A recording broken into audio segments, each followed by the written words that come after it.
पर इस समाज को पिछड़ा वर्ग से आगे लाया जा सकता है? वर्तमान सरकार चाहे तो दलितों के उत्थान और उन्नति के लिए कार्य कर सकती है, किंतु न जाने क्यों कोई सी भी सरकार हो दलितों के हितों में कार्य करने की उपेक्षा की जाती है। क्या आपको लगता है कि बीजेपी अनदेखा करती है? भारतीय जनता पार्टी हो या कांग्रेस की सरकार हो, दोनों ही पार्टी हमारे दलित समाज के लिए लगभग ना के बराबर ध्यान दे पाती है।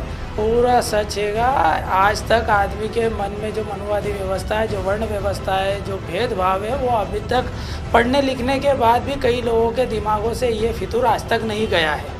इसके कारण आज भी हमारा वर्ग का जो पढ़ा लिखा व्यक्ति है वो भी वंचित सा जीवन जीता है।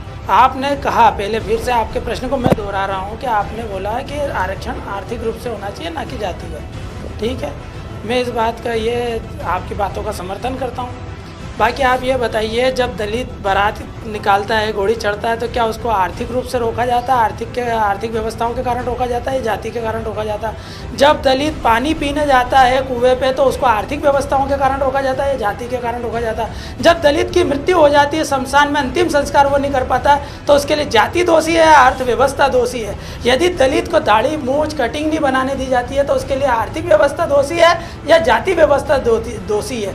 हर जगह जो हमारे लोगों का शोषण होता है जातिगत आधार पे होता है, ना कि आर्थिक आधार पे होता है। इसलिए आप कैसे कह सकते हैं कि आर्थिक आधार पर आरक्षण होना चाहिए? और यदि आपको लगता है कि ये सही है तो मैं भी स्वीकार करता हूँ, आप जातियाँ समाप्त कर दीजिए, आरक्षण आर्थिक आधार पर कर दीजिए। हम जब बात करते हैं देश में भ्रष्टाचार की, तो हमारी आवाज़ें बुलंद हो जाती है। हम कहते हैं कि हमारे देश में बहुत भ्रष्टाचार है। जब हम बात करते हैं देश में हो रहे अत्याचारों की, तो हम थोड़ा रुक जाते हैं और सोचते हैं कि अभी ये अत्याचार जारी है। हम बात करते हैं दोहन की, शोषण की, बलात्कार की, हम आवाज़ तो उठाते हैं, लेकिन कहीं ना कहीं रुक भी जाते हैं। इस रुकने की वजह, इस झुकने की वजह क्या है? हम एक ऐसे देश में हैं जिसे हम धर्मनिरपेक्ष देश कहते हैं, लेकिन जब हम खबरें पढ़ते हैं, सुनते हैं, तो उसमें कई बार बोल्ड अक्षरों में जाति मेंशन की होती है। और ये सब क्यों किया जाता है, इसी के बारे में आज हम बात करेंगे। हम बात करेंगे देश में चल रहे उस शोषण के बारे में, जिस पर हम जब भी सुनते हैं तो शायद हमारे कानों को यकीन नहीं होता, लेकिन